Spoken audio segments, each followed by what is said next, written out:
Let's go.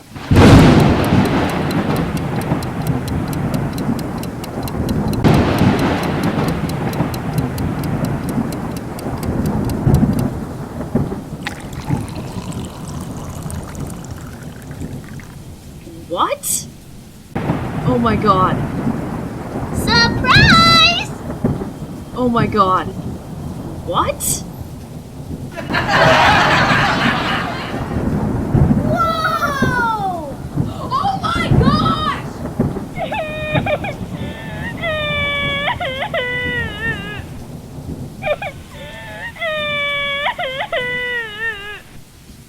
Oh my gosh!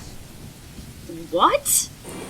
এই নামগুলো অনুযায়ী ইউটিউবে সার্চ করে দেখেন, ভালো কিছু খুঁজে পাবেন। চাইলে এই ভিডিওটি 4 মিনিট দেখে যেতে পারেন। আসসালামু আলাইকুম ওয়া রাহমাতুল্লাহি ওয়া বারাকাতুহু। আমি তোমাদের বানিয়েছি, অতঃপর আমি তোমাদের বিভিন্ন আকার অবয়ব দান করেছি।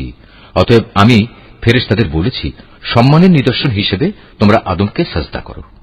তখন আমার আদেশে সবাই আদমকে সাজদা করল, একমাত্র ইবলিস ছাড়া।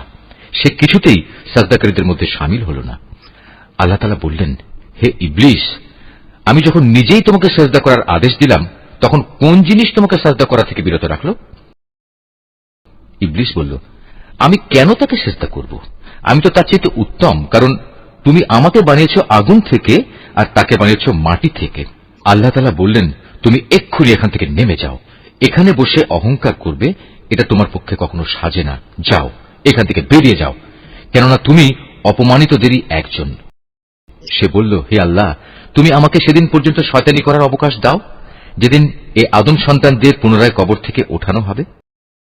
আল্লাহ তাআলা বললেন, হ্যাঁ, যাও, যাদের অবকাশ দেওয়া হয়েছে তুমিও তাদের একজন। সে বলল, যেহেতু তুমি এই আদমের জন্যই আমাকে পথভ্রষ্ট করলে, তাই আমিও এদের গুমরাহ করার জন্য অবশ্যই তোমার প্রদর্শিত প্রতিটি সরল পথের বাঁকে বাঁকে ওত পেতে বসে থাকব। অতঃপর তাদের পথভ্রষ্ট করার জন্য আমি তাদের কাছে অবশ্যই আসব তাদের সামনের দিক থেকে, তাদের পেছন দিক থেকে, তাদের ডান দিক থেকে, তাদের বাঁ দিক থেকে। ফলে তুমি এদের অধিকাংশ লোককেই তোমার নিয়ামতের প্রতি কৃতজ্ঞতা আদায়কারী হিসেবে দেখতে পাবে না। আল্লাহ তাআলা বললেন, বের হয়ে যাও তুমি এখান থেকে অপমানিত ও বিতাড়িত অবস্থায়। আদম সন্তানের যারাই তোমার অনুসরণ করবে তাদের এবং তোমাদের সবাইকে দিয়ে নিশ্চয়ই আমি জাহান্নাম পূর্ণ করে দেব। আল্লাহ তাআলা আদমকে বললেন, তুমি এবং তোমার সঙ্গিনী জান্নাতে বসবাস করতে থাকো এবং এর যেখান থেকে যা কিছু চাও তা তোমরা খেতে পারো, কিন্তু এই গাছটির কাছেও যেও না। গেলে তোমরা উভয়ই জালেমদের মধ্যে শামিল হয়ে যাবে। অতঃপর শয়তান তাদের দুজনকেই কুমন্ত্রণা দিল, যেন সে তাদের নিজেদের লজ্জাস্থানসমূহ, যা তাদের পরস্পরের কাছ থেকে গোপন করে রাখা হয়েছিল, প্রকাশ করে দিতে পারে। সে তাদের আরো বলল, তোমাদের মালিক তোমাদের এই গাছটির কাছে যাওয়া থেকে তোমাদের যে বারণ করেছেন, তার উদ্দেশ্য এছাড়া কিছুই নয় যে সেখানে গেলে তোমরা উভয়ই ফেরেশতা হয়ে যাবে, অথবা এর ফলে তোমরা জান্নাতে চিরস্থায়ী হয়ে যাবে। সে তাদের কাছে কসম করে বলল, আমি অবশ্যই তোমাদের উভয়ের জন্য তোমাদের হিতাকাঙ্ক্ষীদের একজন। ভাবে সে এদের দুজনকেই প্রতারণার জালে আটকে ফেলল। অতঃপর এক সময়ে যখন তারা উভয়ই সে গাছ ও তার ফল আস্বাদন করল, তখন তাদের লজ্জাস্থানসমূহ তাদের উভয়ের সামনে খুলে গেল।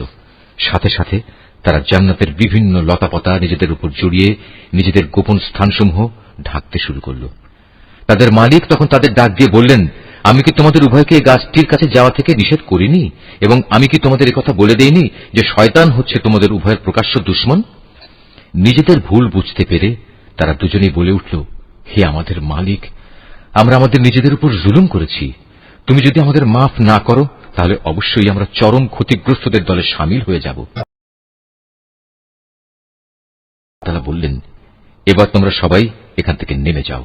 আজ থেকে তোমরা ও শয়তান চিরদিনের জন্য একে অপরের দুশমন। সুনির্দিষ্ট সময় পর্যন্ত পৃথিবীতে থাকার উদ্দেশ্যে তোমাদের জন্য সেখানে বসবাসের জায়গা ও জীবন সামগ্রীর ব্যবস্থা থাকবে। আল্লাহ তাআলা আরো বললেন, তোমরা সেখানেই জীবনযাপন করবে, সেখানেই তোমরা মৃত্যুবরণ করবে এবং সেখান থেকেই তোমাদের পুনরায় বের করে আনা হবে। হে আদম সন্তানরা, আমি তোমাদের উপর পোশাক সংক্রান্ত বিধান পাঠিয়েছি, যাতে করে এর দ্বারা তোমরা তোমাদের গোপন স্থানসমূহ ঢেকে রাখতে পারো এবং নিজেদের সৌন্দর্যও ফুটিয়ে তুলতে পারো।